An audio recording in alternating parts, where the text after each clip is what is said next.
দেখছো আকাশে কত মেঘ জমছে, মনে হয় অনেক বৃষ্টি হবে।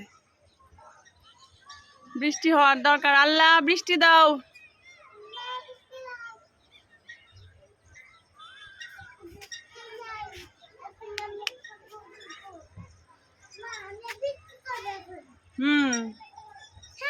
আমরা তো আজকে চলেও যাব।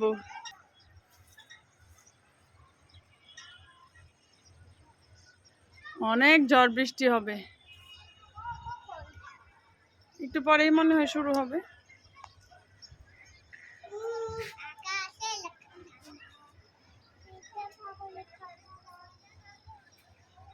টমি, এগুলো আমাদের না তো, ভাড়াটিয়াদের। রাখো। দেখছো কত কালো হচ্ছে, আকাশের মন ভালো নেই আজকে। বৃষ্টি হবে, অনেক শান্তি হবে। বৃষ্টি হইলে সবাই শান্তি হবে। চলো চলো চলো, অনেক বাতাস শুরু হয়ে যেতেছে। যাই যাই, আসো আম্মু, আসো আসো আসো।